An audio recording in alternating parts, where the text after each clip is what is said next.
My name is Rachel Bennett, and when I look back, it seems to me that my whole life is divided into two parts, before and after the humble kitchen in Greenville. I was born and raised in Wisconsin, received a medical degree, and spent many years in the operating room, saving lives, watching hearts begin to beat again under my hands, and eyes open in gratitude. It was intense, sacrificial, but proud work. However, as it happens, one day the rhythm of life changed. I left surgery and took up administrative work in the archives of the same hospital in Lakewood, which knew my every night on duty. It was neither fame nor a career, just a quiet haven for a tired soul. My house, where I had lived for more than 20 years, was currently undergoing renovation. After the roof leaked and the second floor was flooded, we had to temporarily move. That's how I ended up in this apartment in Greenville, with peeling walls, creaking floors, and furniture assembled piece by piece at local thrift stores. But despite my modesty, I felt comfortable here. There was something genuine and honest about that simplicity. Especially in the mornings, when the first rays of the sun touched the mug of coffee left on the windowsill. Today was an important day. Jason, my only son, was going to come with his fiancée, a girl I only knew from the photos on his phone. He spoke of her with delight, with that amorous naivete that makes even the harshest men soft. I understood that the meeting would be significant. And, as always, I decided to express my warmth not with words, but through food. Homemade cakes are my way of saying, I'm here. My apple pie, the one with sweet and sour apples, liberally sprinkled with cinnamon and covered with a golden, crispy crust, has never failed. The fragrance filled the kitchen, warm, spicy, like an embrace. I had just taken the pie out of the oven, put it on the grill to cool and wiped my hands on a towel when the doorbell rang. She stood there for a moment, undecided, checking on herself. Is there any flour left on her cheeks? Is everything all right with her hair? She came over and opened it. Jason stood in the doorway, tall and fit, with the same sincere smile that he had when he was a child, when he brought home his first drawings. There's a girl next to him. Ashley. Her appearance could not be called just beautiful. She was restrainedly elegant, with perfect styling, matte lipstick, and flawless makeup. But in her eyes, despite her usual smile, there was detachment, even calculation. "Mom, this is Ashley," Jason said, as proudly as if he were representing a future Nobel Prize winner. "Nice to meet you," she said, holding out her hand. The gesture was polite, but cold as glass. "Come on in, the pie is still hot," I replied and stepped aside, letting them inside.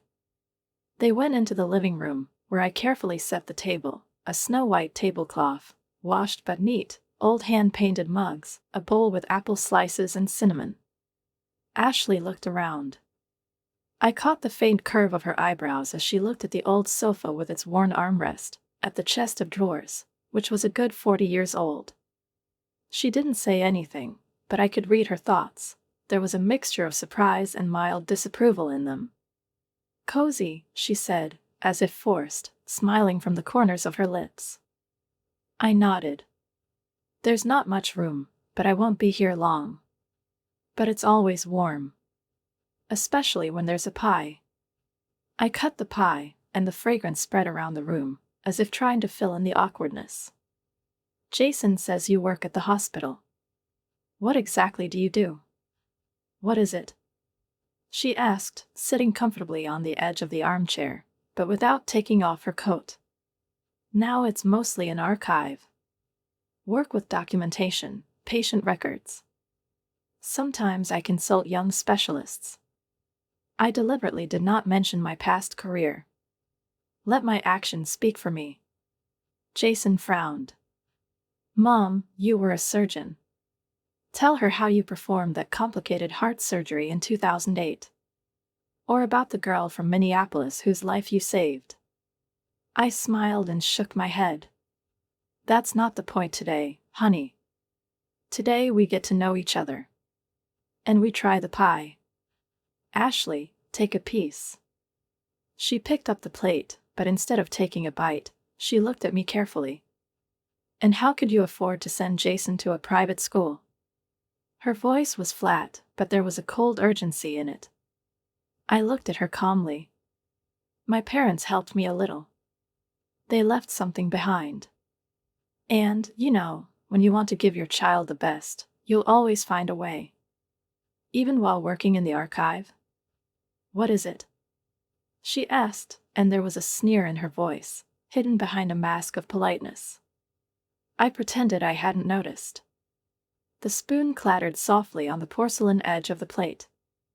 Ashley seemed to be already making mental conclusions, not so much about my income, but about my place in Jason's life. While they were eating, I tried to have a casual conversation. She asked about their joint plans, about her work in the field of information technology. She spoke with pride, and I couldn't blame her for that. She was certainly smart. But every word she said sounded like a resume at an interview, without warmth, without a desire to truly discover herself. Meanwhile, Jason tried, joked, and livened the conversation. When it was time to leave, he hugged me tightly, with the same sincere care as when I was a child. And Ashley, she just nodded, formally. I stood by the window, watching them go. Behind the glass, snow began to fall, soft, transparent, the same as every new stage of life. But my chest was restless. Something about this meeting left a cold aftertaste. I couldn't put it into words yet, I couldn't say exactly what was going on, but I felt that there was an invisible but distinct boundary between me and this woman. And I already knew that this road would not be easy. A week has passed since that first meeting, which left a feeling of anxious perplexity in my heart, as if I were holding a cup with a crack in my palms, which sooner or later would crack. But I tried to push those thoughts away. After all people have their own idiosyncrasies. Maybe Ashley was just nervous. Maybe it's hard for her to get used to her new surroundings. I decided to give her a second chance, because that's what adults do, especially mothers. This time I made Jason's favorite cookies, oatmeal with raisins and nuts, with a light vanilla flavor and a pinch of cinnamon. The smell filled the apartment, making it warmer, more homely. I set the table, old but polished coffee dishes, a small vase with a sprig of lavender, soft linen napkins. I wanted everything to look simple, but with taste, so that every object speaks, "You're welcome here." They came in, and I offered with a smile. "Come in, have a seat. The cookies are fresh from the oven. Jason, do you remember how you loved them in college?" "Of course, Mom, I love them." He sat down, pulled the plate towards him and began to chew with pleasure. Ashley sat down carefully, as if she was afraid of dirtying the fabric of her light beige coat. This time she took it off, but she did it as if it was just for the sake of decency. Her gaze, though smiling, still darted around the room. She examined every corner, every object, and it seemed that everything was alien to her. "We came to talk about the wedding venue," Jason began, swallowing a cookie and spreading out several photos on the table. I leaned forward, looking at the pictures with interest. Lake Winstow is a wide expanse of water, pine trees along the shores, and a wooden hall festooned with garlands. The pictures were warm, lively, with a hint of a fairy tale. "We're thinking of choosing this place," he continued. "It's outside the city, but it's incredibly beautiful there. Imagine, Mom, a sunset over a lake, candles, a wooden bridge." "It's far away," Ashley interrupted him. "Our guests will come from different parts of the state. I'm not sure if everyone would like the idea of going out of town. There are halls just as good in downtown Madison. Isn't that right, Jason?" He froze, as if he had lost confidence for a moment, then nodded slightly, restraining his former enthusiasm. I looked at Ashley.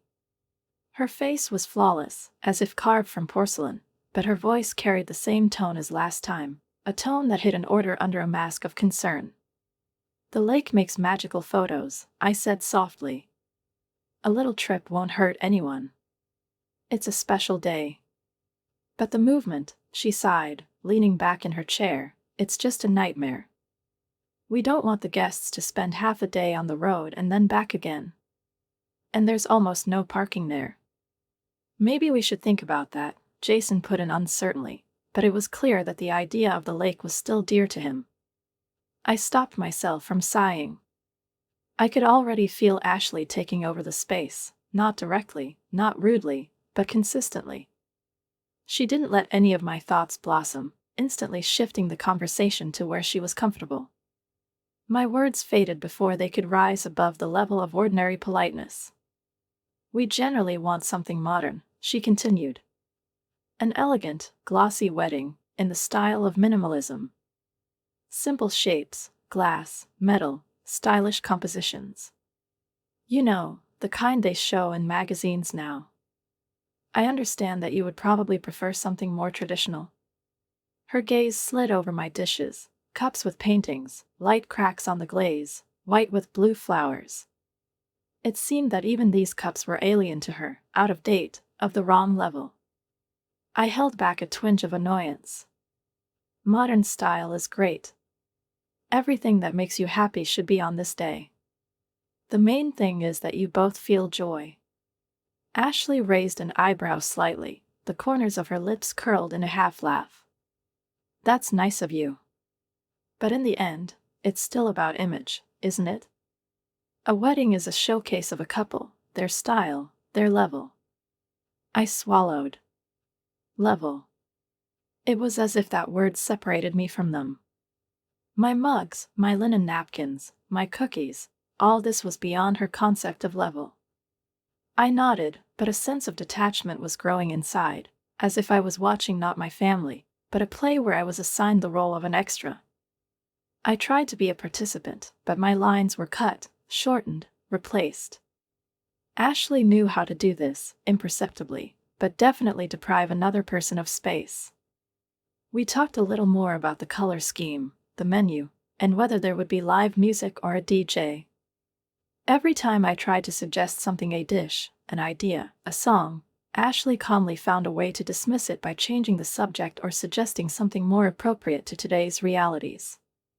When they left, I cleared the table in silence. Plates of half-eaten biscuits, cups of cold coffee. I was washing the dishes and felt something inside me slowly shrink. It wasn't anger, no. It was something else, the silence growing between me and my son. A silence in which words about image, level, modern were interwoven. I stood at the window, watching them get into the car.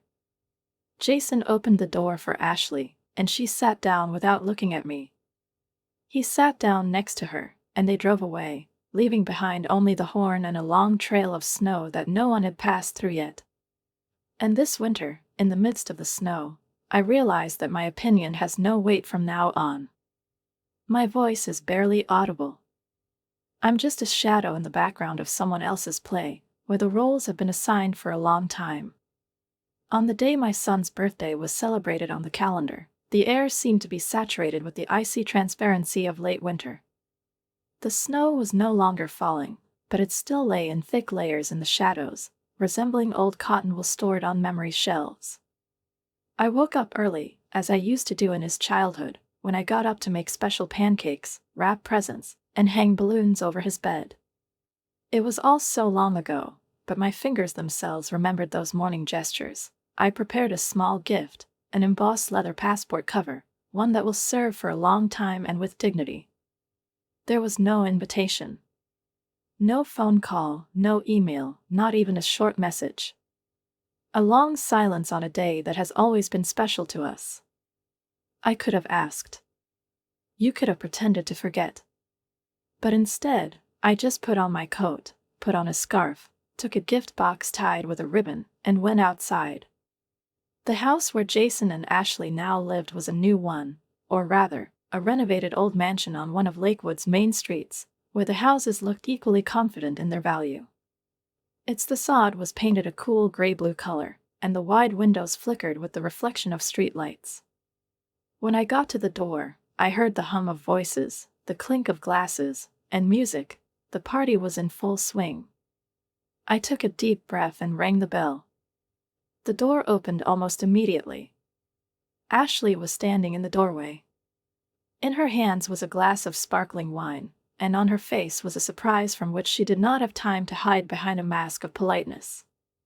"Rachel, what a surprise. We weren't expecting you." Her voice sounded flat, but there wasn't a drop of joy in it. I looked into her eyes and replied with restraint. "It's my son's birthday." For a moment, something flashed in her gaze, perhaps annoyance, perhaps confusion, but she stepped aside, clearing the passage. "Come on in." I went in. The smell of perfume, alcohol, and something too expensive, too alien, enveloped me from the doorway. The interior is minimalist and measured, walls in shades of steel and graphite, glass tables, angular chairs, as if they came off the cover of an architectural magazine. There was not a single detail here that spoke of a house where people lived with a soul. Everything screamed status. I held the gift in my hands like an anchor. She went inside. People were standing in groups, talking loudly, laughing, and there was that special kind of fun in the air where everything seems a little forced.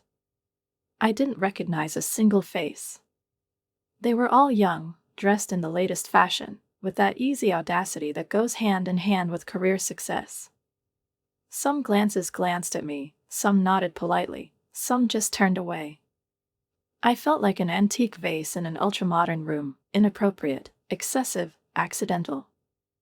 I found Jason at the end of the room, next to the bar, laughing with his colleagues, his face relaxed and alive. Still, when his eyes met mine, there was a flicker of surprise. "Mom." He exhaled, and a real joy flashed across his face. He came up to me quickly and hugged me tightly. "Happy birthday, darling," I said, handing him the box. I couldn't help but come. He smiled, looked around a little shyly, as if checking who was watching, then looked back at me. "Thanks, Mom." "Truth. You came. It's so important to me." We talked for another minute, and he was sincere and warm. But the crowd was buzzing around him, the bass was beating in his ears, someone was slapping him on the shoulder, calling for him to join. I realized that this is not a space where a mother can stay by her side. I moved to the side, into a niche next to a tall potted plant. From there, I watched him laugh, chat, and Ashley appear next to him, touch his hand, and whisper in his ear. Everything looked perfect. Apart from one detail, I didn't feel like a guest, but a mistake. And then I heard. Ashley's voice, clear and laughing, is nearby, somewhere behind a thin partition. She was talking to someone, and her words stuck in my mind like shards. "I didn't think she'd come. It's a little awkward, you know?"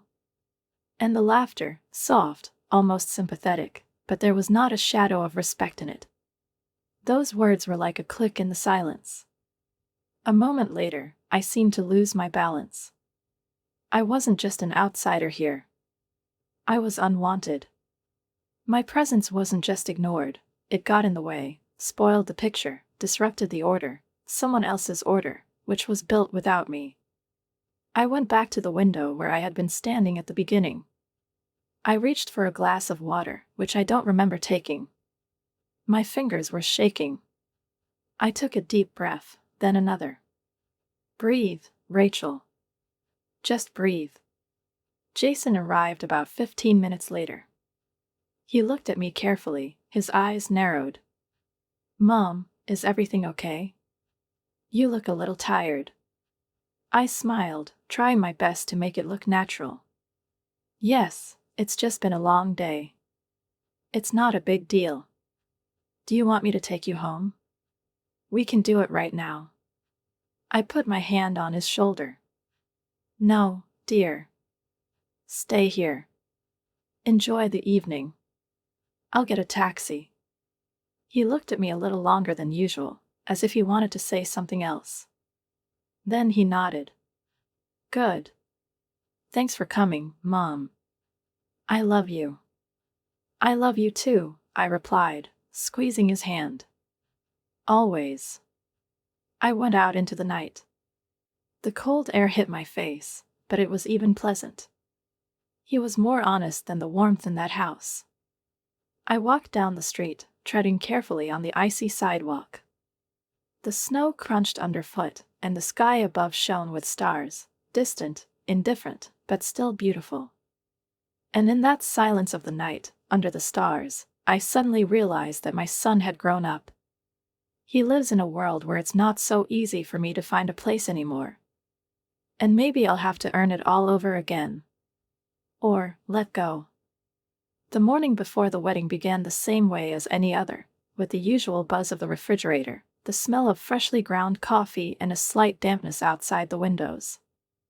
I was standing in the kitchen, in my pajamas and wool socks, stirring oatmeal in a saucepan, when there was a sudden knock on the door.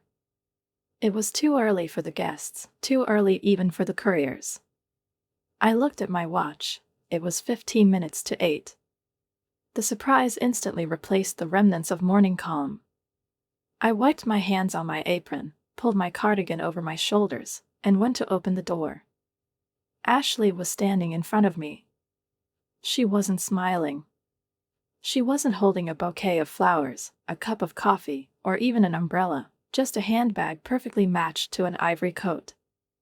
There was an expression of determination on her face that didn't have a single bit of hesitation. "Ashley, what are you doing here so early?"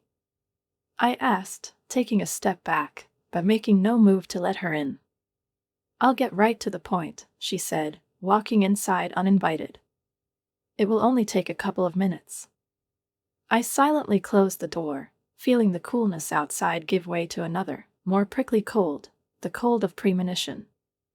She walked deeper into the room, looked around as she had for the first time, looking for flaws with her eyes as usual: a worn doormat, an old lamp, a kitchen table with scuffs on the lacquered surface. Nothing has changed in her face, the same calmness and the same hidden shade of contempt. "Rachel," she said flatly, "I've come to offer you a compromise. I believe that this decision will save us all unnecessary stress." She took an envelope out of her purse, a light beige one with clearly marked edges, and handed it to me. I didn't take it right away. I just watched, not understanding, or not wanting to understand, what was happening right now. "There's $1,000 in this envelope," she said.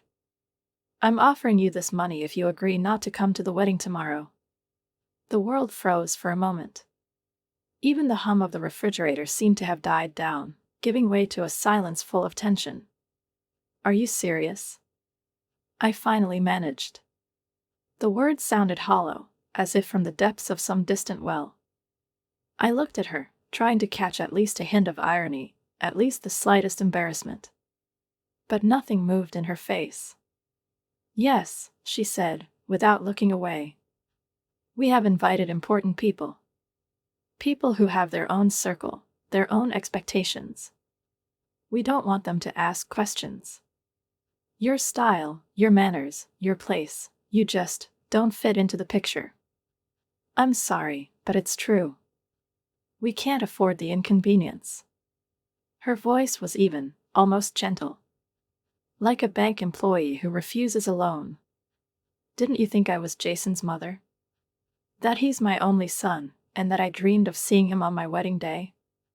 I spoke slowly so as not to betray the tremor that rose from my feet to my throat. "We just think it's for the best. Less worry, less inconvenience. You can spend this money on something useful, to renovate an apartment, buy a new dress, another time." She nodded slightly, as if she had completed the deal. My hand involuntarily reached for the dictaphone hidden in the pocket of my robe. I prepared it in advance. Perhaps from intuition, maybe from an old habit of the doctor, to anticipate complications. I pressed the record button without even looking away. "Repeat that, please," I said in a tone that resembled my surgical voice, impassive, clear, commanding. "I'm offering you $1,000 not to come to the wedding," Ashley repeated with some irritation. "Because you are not suitable for this event. It's all too simple. You understand." "I understand," I nodded. My fingers trembled slightly, but my voice remained firm. I understand it very clearly. I took the envelope, folded it carefully, and put it on the sideboard without opening it. Okay, I said. If that's what you really want. Relief appeared on her face. A smile touched her lips for the first time, but not her eyes. There was something about winning a card game in that smile. Thank you for understanding, Rachel, she said. I knew you were a sensible woman. She walked towards the door with the same purposeful grace she had entered with. I opened it myself without even looking back. When the door closed, I remained standing in silence. The room suddenly seemed empty, as if after a fire. Only the aroma of oatmeal still lingered in the air, reminding her that the morning was not over yet. I went to the cupboard, looked at the envelope, then picked up the phone and dialed Jason's number. He answered right away. Hi, Mom. Everything is fine.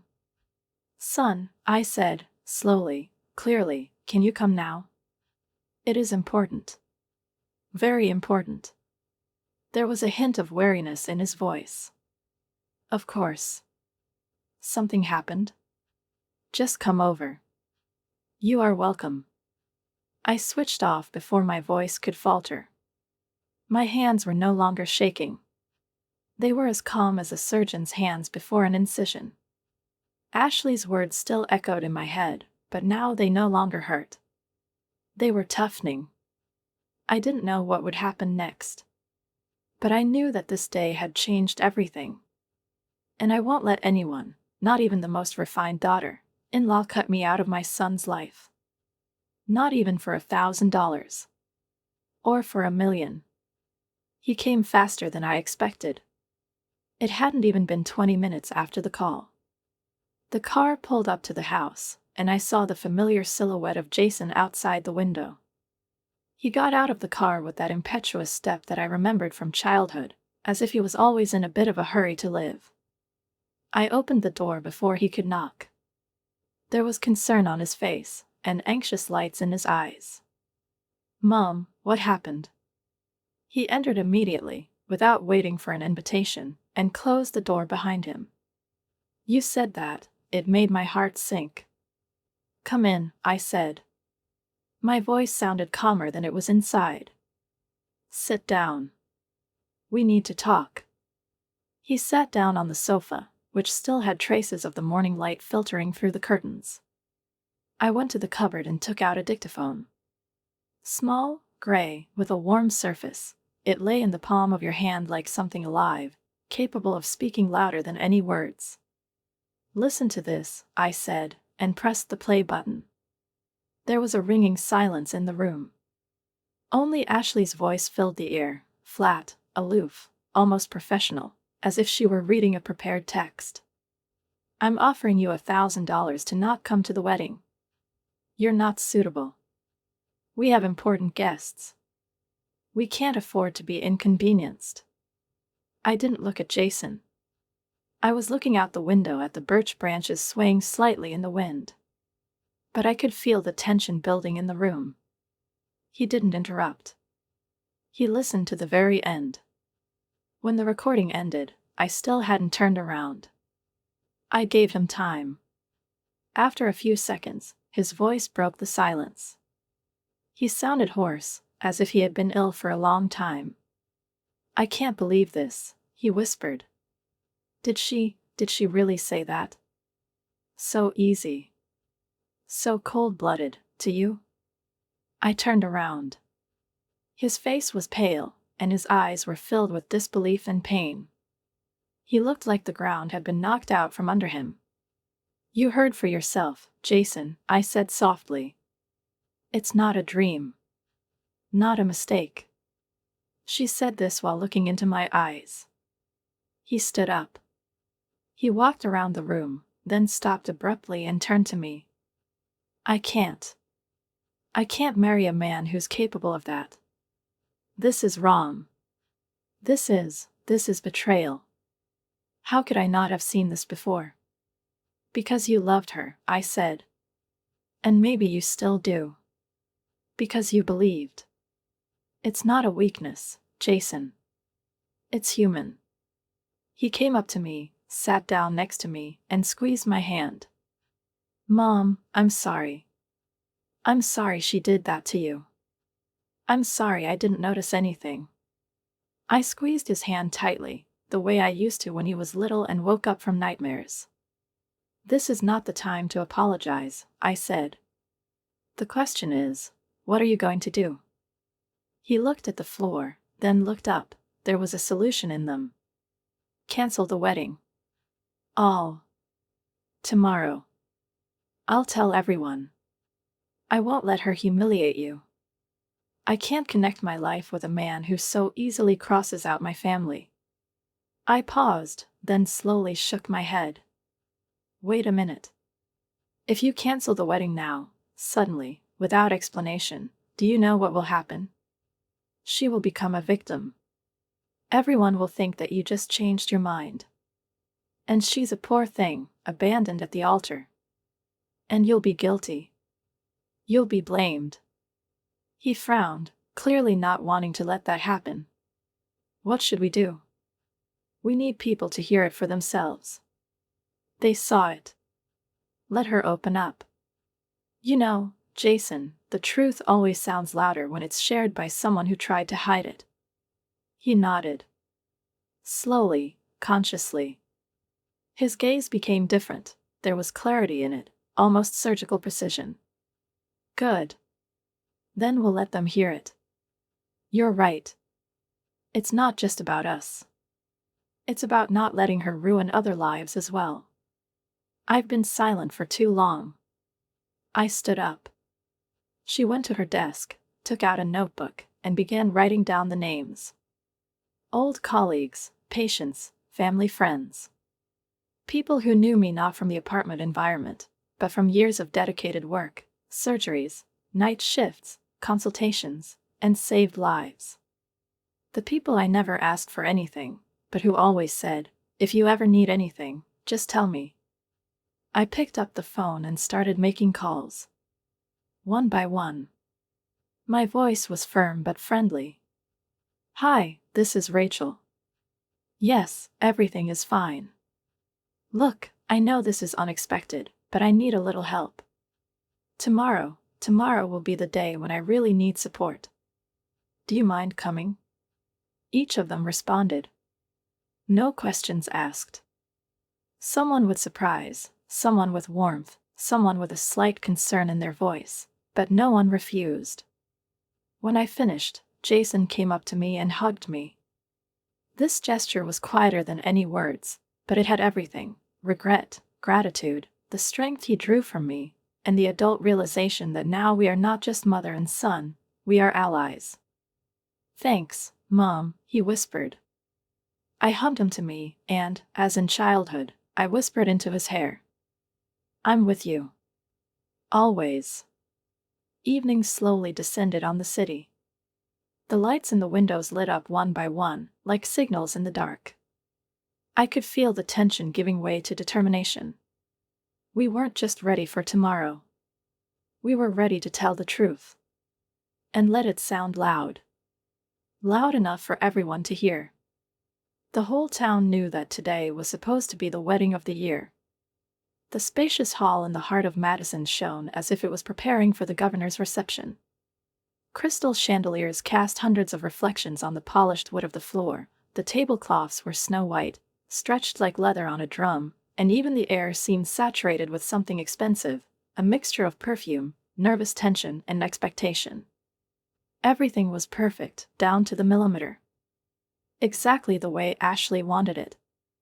I came alone, unaccompanied, but not alone in fact.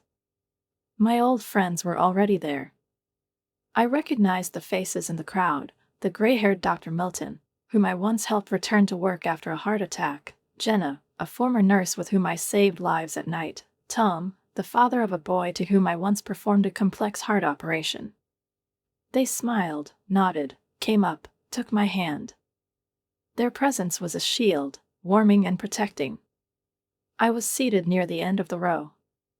Not in the center, not in the front rows, where Ashley's relatives and influential businessmen were sitting, but also not at the exit. I was close enough to see the faces, and far enough away to observe everything like a director behind the scenes of a play. The music stopped. The light in the hall became softer, glowed with a golden glow. All the guests fell silent, waiting for a slideshow to appear on the screen, a touching chronicle of the couple's relationship, footage from their travels, photos from their student years, perhaps sweet moments from everyday life. But instead, the screen filled with black, and a second later, a voice sounded in the silence. Cold, detached, painfully familiar. "I'm offering you $1,000 to stay away from the wedding. You're not suitable. We have important guests." These words tore through the hall like lightning in a clear sky. At first, there is absolute silence. People looked at each other, someone tensed, someone straightened up in his chair, someone opened his mouth in amazement. The recording lasted only a few seconds, but it seemed to go on forever. Ashley's voice was clear, without distortion, and there was no trace of regret in it. As soon as the recording ended, the second video began, a completely different mood. Familiar faces appeared on the screen. One by one, my former patients and colleagues talked about the work I've done in my life. They spoke sincerely, warmly, and gratefully. They talked about how I saved lives, how I supported them when there was no hope left, how I found the strength and time even in the most difficult hours. Their words were without too much pathos, but that's what made them so convincing. It was the truth, naked, without embellishment. When the lights flashed on again and the screen went out, the room was already different. The same in composition, in clothes, in gilded chairs, but filled with different thoughts. The air was thick with questions, whispers, and realization. And it was at that moment that the doors to the hall opened. Ashley appeared. In a white dress, sparkling like ice in the sun, with a bouquet in her hands and a confident face, as if nothing had happened. Her father walked beside her, tall, with a proud bearing, unaware of how everything had changed in the last few minutes. They were walking down the aisle, and with every step they took, I could see the guests' views changing. First confusion, then caution, and then cold understanding. Ashley felt those stares, even if not immediately. She paused for a moment, but immediately put on a smile again. They reached the center of the hall, and the silence was deafening. No one applauded. Not a single pop. Not a single approving sigh. Only the burning, unbearable silence. And then Jason came out from behind the scenes. He was wearing a strict navy blue suit, with a face that no longer had any doubts. He went to the microphone. His eyes swept the room. His gaze lingered on me. I nodded. He took a breath and spoke. "Thank you to everyone who came." He stopped talking, gathered himself. "I mean, there won't be this wedding." The whisper went through the hall like the wind through a field. I hadn't noticed before what kind of woman was next to me. I didn't see that coldness, that arrogance, that inability to respect. He spoke clearly, distinctly, without unnecessary emotions. But I see it now. And I can't connect my life with it. He looked at me again. "Mom, thank you. You saved me once more." I felt something tremble in my chest. A quiet, bittersweet wave. It was as if all my years of motherhood, all my nights, all my sacrifices, now made sense. He's grown up. He saw it. He made the right choice. Ashley was standing a few steps away, white as wax. Her face was frozen, but I could see in her eyes that she was on edge. She tried to speak. "Jason, wait, let me explain." "It's getting late, Ashley," he said calmly but firmly. Even her parents looked at her with an expression that read both disappointment and shame. The mother covered her face with her hands. The father lowered his head. "You're the one who ruined everything." Ashley suddenly screamed, turning to me. "It's you. You just couldn't back down." Her voice was trembling, and her eyes were glistening with tears, but now no one believed her to be broken. The mask came off. "You've ruined everything. Stop it." She shouted again and, turning around, rushed to the exit, leaving behind a trail of fabric, a whisper of condemnation and a heavy, almost tangible silence. The doors slammed shut. And with them is the chapter of this story. I stood up. She walked over to Jason. He hugged me like he did when he was a boy and was afraid of the dark. "You did the right thing," I whispered. He nodded, not letting go. The wedding did not take place. But something much more significant happened that day. Masks were removed, illusions were destroyed, and love, real, maternal, unconditional, once again became a compass in someone's life. And it was a wedding that everyone remembered. Just not in the way we expected. Time has an amazing ability to smooth out the sharp edges of memories, like the sea sharpening stones on the shore. Almost 2 years have passed since the day when the magnificent decoration of the failed wedding collapsed, and the curtain fell on a play in which for a long time I was only an unwanted heroine. A lot has changed since then, including myself. Ashley left town almost immediately after the last breaths of whispers and gossip had expired. No one knew exactly where she went. There were rumors, of course. Someone said that she had moved to Chicago. Someone said that she had been seen at an interview in Denver. But anyway, she disappeared from our lives. The job she so valued and cherished, the very symbol of her status, had also disappeared.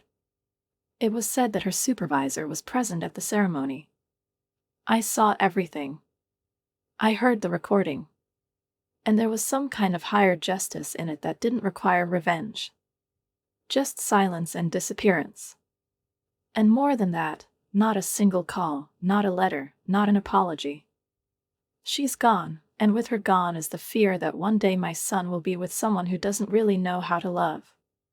Jason didn't talk about her for a long time. We didn't touch on this topic, and this silence was healing.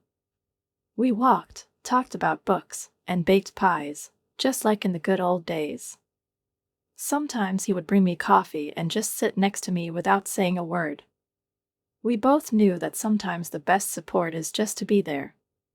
He worked, grew as a professional, became more confident, calmer. His smile brightened. And then Hannah showed up. He met her at a conference. She worked in the field of environmental law, and, as he later admitted, the first thing that struck him was her voice. Soft, confident, with a slight huskiness, as if she often sang or laughed heartily. She wasn't trying to make an impression. She didn't play a role. She was just being herself. When he brought her to me for the first time, I felt something I hadn't felt before, lightness. There was no appreciation in her eyes. She entered my house as if she were entering an old library, with respect, with interest, with warmth. We talked about books, art, and travel. She enjoyed listening to stories about my past, asking questions about surgery, and laughing at my and Jason's family jokes. I saw how he looked at her, not with adoration, but with respect and trust. It was a completely different feeling. Steady. Present. Their wedding was modest and intimate. In a garden outside the city, to the sounds of a live cello and the scent of fresh lilacs. There were no crystal chandeliers or expensive jewelry, but every moment was filled with light and authenticity. They held hands the way those who have been through storms hold hands and now know the value of the sun. I was sitting in the front row, and this time, not in a corner, not in the shadows. Hannah came up to me after the ceremony and hugged me. "Thank you for Jason," she whispered. "I thank fate for him every day." "And I thank her for you," I replied. And it was true. My house in Greenville has changed too. After the renovation, it became a reflection of who I am now. The light-colored walls, wooden floors, and photographs of my operations and the people I saved now hang on the stairs as mute witnesses to the path. There's nothing fancy here, but there's a story in every subject. A favorite lamp with a cloth shade, an armchair with a knitted blanket, a library collected over the years. Everything here breathes the peace I've finally found. A few days ago, at Sunday lunch, I said, "I'm going on a trip around the world." They froze for a moment, and then Jason exclaimed, "Mom, this is amazing. You've talked about it so much, and I thought you were just dreaming." "I've been putting it off for a long time," I smiled. "But now everything is in its place." "You deserve it," Hannah added, squeezing my hand. "You've given so much to others. Now it's time to give something to yourself." I printed out the route. Paris, Rome, Cape Town, Bali, Kyoto, Reykjavik. The cities I read about in my youth, watched movies, and listened to patient stories. I wanted to visit each of these places, but there were always reasons to postpone. Work. Responsibility. Family. And now, nothing is in the way. I put things in a suitcase, not only clothes, but also small talismans, an old notebook, a photo of Jason as a child, a grandmother's brooch, a thin scarf with the scent of lavender. Everything is like a point of reference, a reminder of where I came from. It's windy outside, the leaves rustle along the sidewalks like a trail of the past, fading with every step. But it's warm inside. There's a new life inside. A life in which there is no place for lies, ostentation, or other people's expectations. Only truth, freedom, lightness. Just the opportunity to start over every day without being afraid to be yourself. I look in the mirror. The woman there is not the one who was afraid of being superfluous at her son's party. This is a woman who knows what her love is worth. It's me. I close the suitcase, pick it up from the floor, and feel the light fill everything inside. The world lies ahead. And I'm ready for it.